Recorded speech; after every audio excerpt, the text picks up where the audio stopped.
मैं अशोक तिवारी का भी रुख कर लेती हूँ। अशोक, यानी अब 27 का दंगल जो है ये सीधे तौर पर संभल से तय होता नजर आ रहा है, जिसका मुद्दा उठाते हुए विधानसभा में योगी आदित्यनाथ नजर आते हैं। 1978 कितने दंगे वहां हुए, इतिहास को दोहराते हुए कहीं ना कहीं 27 की दशो दिशा, राजनीतिक दशो दिशा तय कर रहे हैं योगी आदित्यनाथ। और उधर ही विपक्ष लगातार इस मुद्दे को अल्पसंख्यकों पर हो रहे अत्याचार से जोड़ रहा है। अपने पीडीए को मजबूत करते हुए वो आगे से चुनाव में जो धांधली हुई, जो आरोप लगातार विपक्ष लगा रहा है, उसे ध्यान भटकाने की कोशिश बता रहा है। यानी हिंदुत्व बनाम पीडीए की ये लड़ाई यहीं से तय हो रही है 27 की दशो दिशा।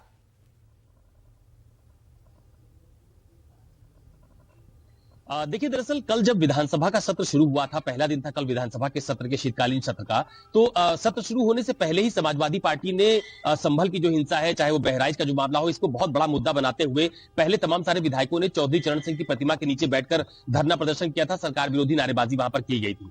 और उसके बाद जैसे ही विधानसभा की कार्रवाई शुरू हुई थी, ठीक उसी वक्त जो नेता प्रतिपक्ष है माता प्रसाद पांडे, उनकी तरफ से स्पीकर से यह कहा गया कि संभल में जो कुछ भी घटनाक्रम हुआ है, पहले उस पर चर्चा कराई जानी चाहिए और उसके बाद सदन की कार्रवाई को आगे बढ़ाया जाना चाहिए। लेकिन काफी देर तक उस पर चर्चा की बात तो होती रही, लेकिन चर्चा नहीं हुई। लेकिन जब थोड़ा समय बीता तो इकबाल महमूद, जो कि समाजवादी पार्टी के वरिष्ठ नेता भी हैं और संभल से विधायक भी हैं, उनके बेटे के ऊपर संभल के घटनाक्रम को लेकर मुकदमा भी दर्ज किया गया था, तो सबसे पहले उन्होंने उस मुद्दे को बहुत प्रमुखता से उठाया। नेता प्रतिपक्ष ने कहा, जब स्पीकर ने नेता प्रतिपक्ष से कहा कि आप संभल की हिंसा पर क्या कहना चाहते हैं, आप बोले, तो उन्होंने कहा कि मेरी जगह इकबाल महमूद बोलेंगे, क्योंकि वो संभल से आते हैं, समाजवादी पार्टी के विधायक हैं और उन्होंने काफी कुछ झेला है उस पूरे घटनाक्रम में। तो इकबाल महमूद की तरफ से बहुत गंभीर सवाल जो सरकारी मशीनरी है उसके ऊपर उठाया गया। उन्होंने कहा कि संभल में कभी भी इस तरह की हिंसा का माहौल नहीं रहा, वहां पर आपसी भाईचारा देखने को मिला है। लेकिन संभल की घटना को लेकर जिस तरह की लापरवाही वहां की प्रशासनिक मशीनरी की तरफ से की गई, यानी अधिकारियों की लापरवाही का एक बड़ा आरोप इकबाल महमूद की तरफ से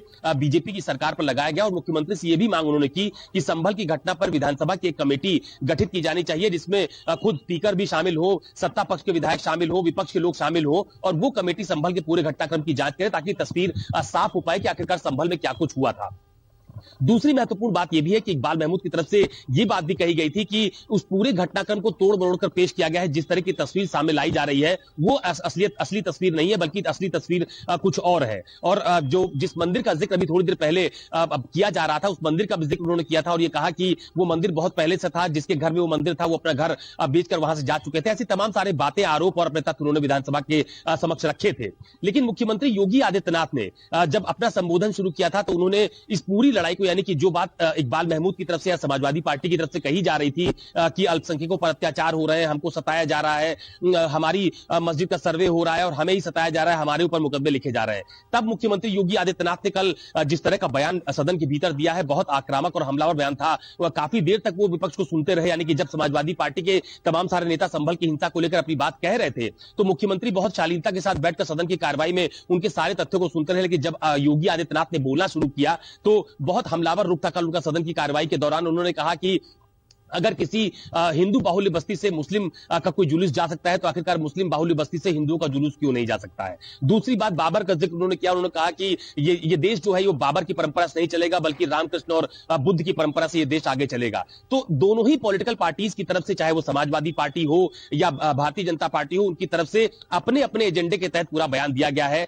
मुख्यमंत्री योगी आदित्यनाथ ने सदन में यह भी कहा कि जो कुछ घटनाक्रम उसमें हुआ उसमें तमाम सारे लोगों की संलिप्तता की बात सामने आई, इसीलिए मुकदमे लिखे गए, इसीलिए उनकी गिरफ्तारी के प्रयास वहां पर किए गए। लेकिन सबसे महत्वपूर्ण बात जो अभी थोड़ी देर पहले आप भी कह रही थी कि सन 1947 से या उसके पहले का जिक्र मुख्यमंत्री योगी आदित्यनाथ ने किया और यह कहा कि तमाम सारे हिंदुओं का वहां पर कत्ल हुआ, लेकिन उसको लेकर कभी विपक्ष की तरफ से कोई दो शब्द नहीं कहा गया उनके उस पूरे घटनाक्रम को लेकर। तो दोनों ही तरफ से अपनी अपनी एक बड़ी राजनीतिक लकीर खींचने की कोशिश की गई है। जो बात अभी आप कह रही थी कि समाजवादी पार्टी अपने पीडीए के एजेंडे के तहत ही आगे बढ़ना चाहती है, अल्पसंख्यकों पर अत्याचार को जोड़कर इस पूरे घटनाक्रम से उसने पेश करने की कोशिश की है कि वहां पर अल्पसंख्यकों पर अत्याचार हुआ है। तो दूसरी तरफ बीजेपी की तरफ से भी यह मैसेज देने की कोशिश की गई है कि जो बात मुख्यमंत्री योगी आदित्यनाथ ने उत्तर प्रदेश के उपचुनाव के समय कहा था कि ना बटेंगे ना कटेंगे, एक रहेंगे तो नेक रहेंगे, उसी लाइन को उन्होंने फिर आगे बढ़ाया। और योगी आदित्यनाथ ने कल भी कहा कि बटने और कटने की बातें और उनकी कोशिश आप लोगों की तरफ से की जाती है, लेकिन हम लोग बटेंगे नहीं, एक रहेंगे और नेक रहेंगे। इस तरह के पॉलिटिकल मैसेज बड़ा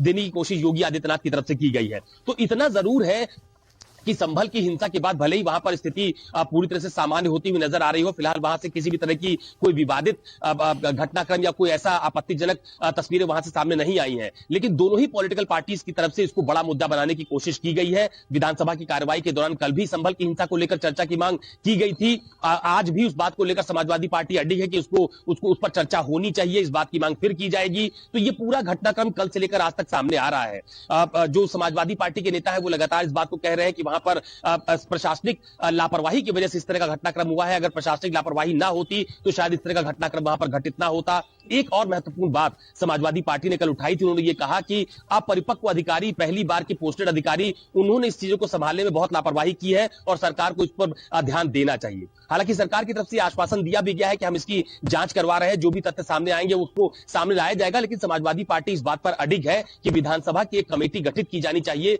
जो उस पूरे घटनाक्रम को लेकर जाए, मौके पर जाए, वहां के लोगों से बात करे, अपनी जांच करे, जांच रिपोर्ट तैयार करे और उसको सदन के पटल पर सार्वजनिक किया जाए। तो अभी संभल का मामला पॉलिटिकली यानी कि राजनीतिक तौर पर पूरी तरह से शांत नहीं है और ना ही होने जा रहा है, क्योंकि सत्र की अवधि बहुत कम है। कांग्रेस ने भी एक बड़े प्रदर्शन का ऐलान कर रखा है। कल विधानसभा के घेराव की तैयारी कांग्रेस की तरफ से की जा रही है, जिसमें संभल का मामला भी होगा, बहराइच का मामला भी होगा, उत्तर प्रदेश में कानून व्यवस्था की स्थिति है, वो तमाम सारे मामले होंगे, जिसमें तमाम सारे कांग्रेस के बड़े नेता कल राजधानी लखनऊ विधानसभा घेराव करने के लिए आ भी रहे हैं। तो इस पूरे मसले को लेकर जो बात आपने कही कि उत्तर प्रदेश की सियासत का, या यूं कहे कि 2027 के चुनाव का फिलहाल केंद्र बिंदु संभल बनता हुआ जा रहा है, बहुत बड़ा मुद्दा है जिसको दोनों ही दल, चाहे भारतीय जनता पार्टी हो या समाजवादी पार्टी हो, कांग्रेस हो या दूसरे दल हो, वो अपनी अपनी तरह से वहां पर पेश कर रहे हैं। लेकिन इतना जरूर है कि संभल के मामले पर अभी सियासत जारी देखी गई है और आगे भी जारी देखी जाएगी। अशोक, ये लड़ाई संभल का, अभी तो ये संभल पूरी तरह से केंद्र में इस वक्त आता हुआ नजर आ रहा है, जिस पर सत्ता पक्ष विपक्ष एक दूसरे के सामने खड़े हैं। ये मुद्दा 2027 तक किस ओर ले जाता हुआ नजर आ रहा है प्रदेश की राजनीति को? देखिए, फिलहाल तो अभी 2024 है, 3 साल बाकी है 2027 में, लेकिन इतना जरूर है कि आज के दिन अगर उत्तर प्रदेश की सियासत के लिहाज से बात कीजिए तो सबसे बड़ा मुद्दा संभल का बना हुआ है। यूपी की विधानसभा में उसकी गूंज सुनाई दी है। लगातार विपक्ष जो है वो सरकार की घेरेबंदी की कोशिश में जुटा हुआ है कि कैसे भी करके संभल के मुद्दे पर सरकार को की घेरेबंदी की जाए और पॉलिटिकली पब्लिक ये मैसेज दिया जा सके कि संभल की हिंसा सरकार का एक बड़ा फेल्योर रहा है। और दूसरी तरफ सरकार की तरफ से लगातार ये कोशिश की जा रही है, चाहे आप कल के मुख्यमंत्री योगी आदित्यनाथ के बयान को देख लीजिए या फिर जितने भी उत्तर प्रदेश सरकार के उनके मंत्री हैं, नेता हैं, उनके बयानों को आप देखिए तो लगातार ये पूरी लड़ाई नजर आ रहा है। बहुत बहुत शुक्रिया आज की चर्चा में जुड़ने के लिए। आज के लिए ब्रेकिंग विद एजेंडा में इतना ही।